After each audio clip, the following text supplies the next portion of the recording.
Hey everybody, this is Calvin Waite. I trade crypto for a living. I'm not a registered or licensed financial advisor, planner, or broker, so nothing on this channel should be taken as a recommendation to buy or sell. I also trade all of these things, so I probably have a vested interest in there. But there's plenty of entertainment value and lots of education, so this will be awesome. For those of you who didn't know, my subscription channel is live. So look at the link in the description over at cryptoinfluencers.com and you can see how I make all of my trades and what I do and what I think about everything. This channel is for more hypothetical and looking at trends, and the other one is for actual trading, so you might be interested in that. Hey everybody, I still haven't got my background in or anything, but we'll get there. Just wanted to wish everybody a happy Tuesday. Things are getting interesting out there in the market. Just so you know, my home base is at cryptoinfluencers.com. Feel free to sign up for the free channel right here.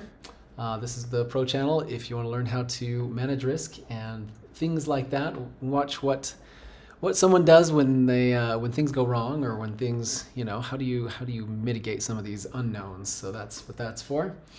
And Wednesdays, so tomorrow we'll be doing our live stream, and it's at 12:30 Mountain Time, and we will just chat about whatever's going on. Wednesdays are insane. They're always insane. And tomorrow we have FOMC numbers coming out. Currently, 85% chance of a 0.25% interest rate raise. We have banks that are dying. There's a lot of stuff happening in the markets. So with that, let's kind of look at what's happening. This is Bitcoin, but before we start there, let's look at the S&P. So the S&P has been very interesting. We drew this line on here quite a long time ago, and it really was most applicable to the, I don't know if that's the right place for this line. Monthly, yeah. So it really was drawn for the monthly, this wick here, and then support, we fell through, resisted, resistance. Last month, we closed well above. This is a brand new month, so this one does not count, but this line we are breaking out of on the monthly, and it's kind of left in here just on the daily, and it does represent a pretty critical level. So moving above this line is pretty important for a continuation to the upside. And right now we are right on it. We closed right above, right here. We've had a pretty strong move up, and market is starting to fatigue. You can see how we've stopped our upward movement, and we're definitely moving sideways. Sideways movement at the top of an impulse is generally bearish. So I would expect some kind of a pullback. This is also a pretty big ticket. We've got a huge reversal candle on yesterday's close. This would push us down, and today was quite a move to the downside. But there's a lot of fear in the market, and people aren't sure what's going to happen. They're still raising interest rates, which puts banks at risk, and then they're printing money to bail out the banks. So how does that help with inflation? It's definitely, you're definitely chasing your tail here. We're raising interest rates to lower inflation. We're printing money to save the banks, and the printing money causes inflation to rise. So then what? And some of the numbers just don't make sense. So what does that mean? If inflation is here to stay, the stock market will likely go up. Inflation makes everything more expensive, including stocks. So that is one of the outcomes. If the US loses its dollar international global reserve currency status, or things like that will happen, inflation will go even higher because we have less padding. If we want to print money, there's less to absorb that. If all the other countries are using it as a global reserve currency, then we can print a little bit more irresponsibly, and the rest of the world is buying those up to buy our debt and use in their international commerce.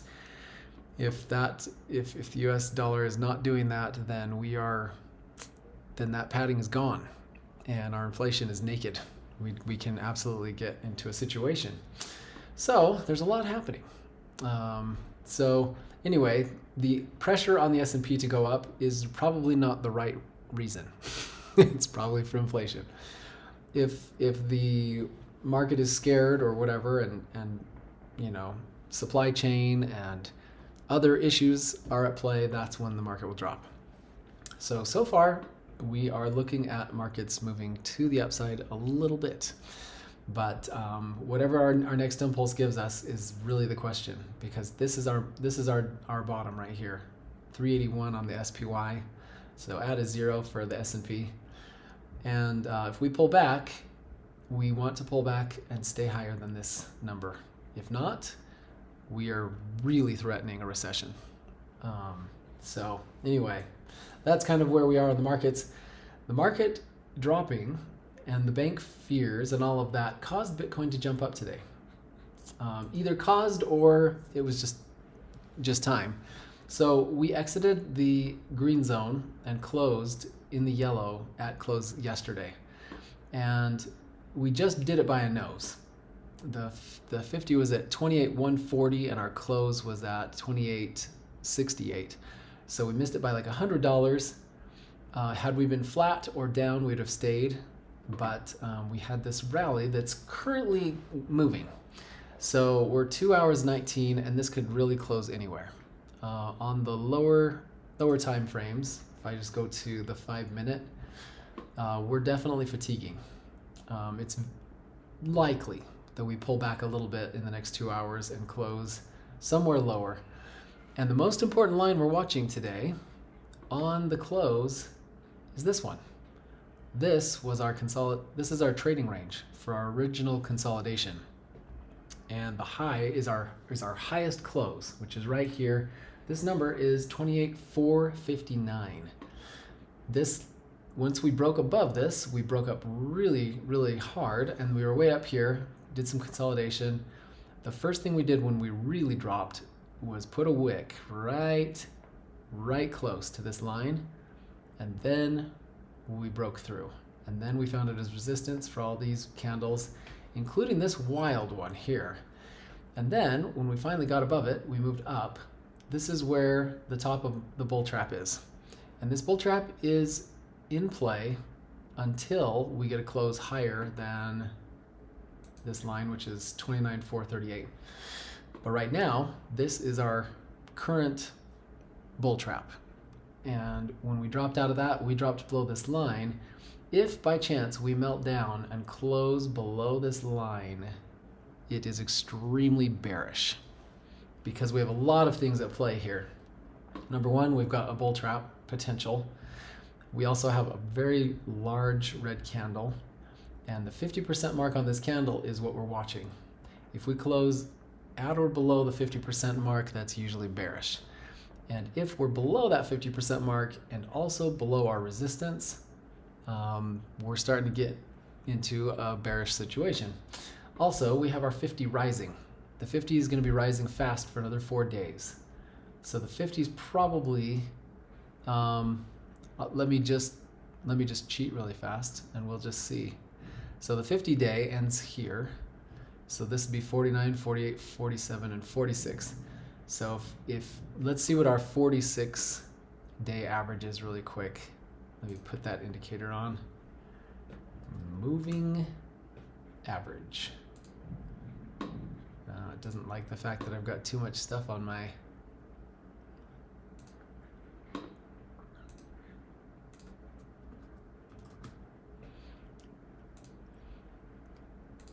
So we put the moving average in.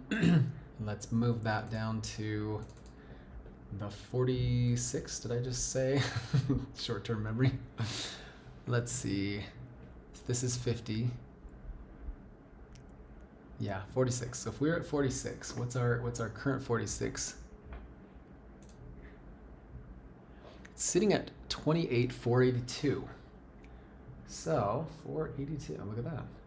So our 50 is going to level off right on our resistance line here. That means that the 50 is probably not going to be moving much from here. It's really going to flatten out, and which makes this line even more important. Look how that just worked out. Kind of strange how things come back around. So we are really watching this line. This line is the pivot point. It's also the focal point of our most recent little wedge we're creating. So if I take the bottom of this and put it on the bottom of our reds, we want the bottoms of the red candles. So we officially have 3 touches. 3 touches here. And then, I don't know where this will end up, but I know that we're going to be touching this green line here. So the top of the green, and then I'm going to slide this down till we're touching the green right here. And then in this case, since we had this close, we need to keep it above this. So this is our wedge. This is the wedge that we're in currently. And obviously this isn't going to last long. We're going to be moving out of this very quickly, next few days. And so either we break up, and honestly, if we get back up to this level, the bull trap is no longer at play. We're probably bullish if we get up to here. If we drop back out, we find resistance on this line, we're going back into the yellow zone, and things are going to be just ugly. So my money is on going down. And is that, am I just saying this because I hate Bitcoin and because, I'm wanting everything to just crash and burn? No, I love Bitcoin and I want it to do well. But in order for a market to sustain a healthy move to the upside, we have to get these footholds. We have to come back and find these footholds. So this one, after a move like this foothold wasn't enough. And then we moved up a little further, and this just didn't sustain us for far enough. We had to have another one that was deeper and on some critical averages, and then that gave us some more strength. This was a little unusual. This is usually not the outcome, but we are definitely at a place where we've gone up. We've only gone sideways. We have not done anything to come back for support. And there are some really juicy support levels, just really close. We don't even have to go very far. We just have to break below these levels.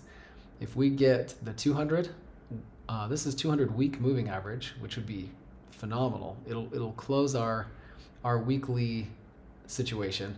We've kind of moved up here and struggled, and we just need to get back down to this 200 so that we can find some support. If we get a wick to these candle wicks here, we'll be in golden shape. And that number is 25. I'm hoping that if we get a little bit of a dip down at 25 or below, I'd really want to load up on longs again.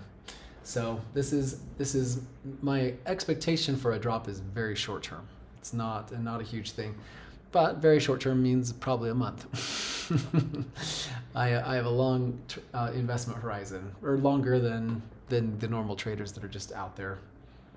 So there's a lot of good places where we could really find some good levels of support. This 25 level would be finding support off of this resistance right here, which would be golden. It would be so beautiful.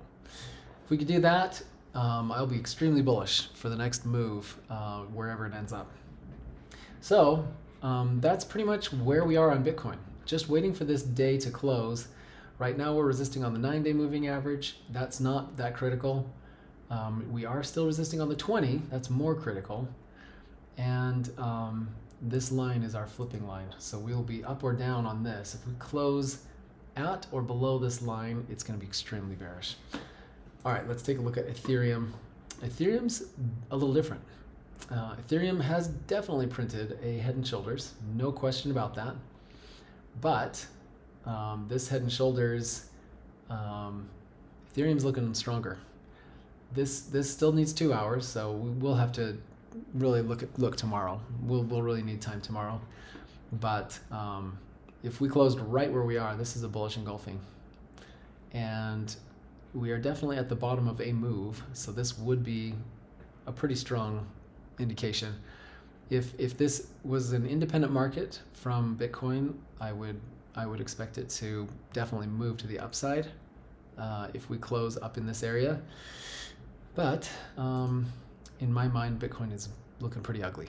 So Bitcoin's just, the structure's not here. If Bitcoin drops pretty good, Ethereum's just going to follow it like a little puppy dog. It is not an independent market.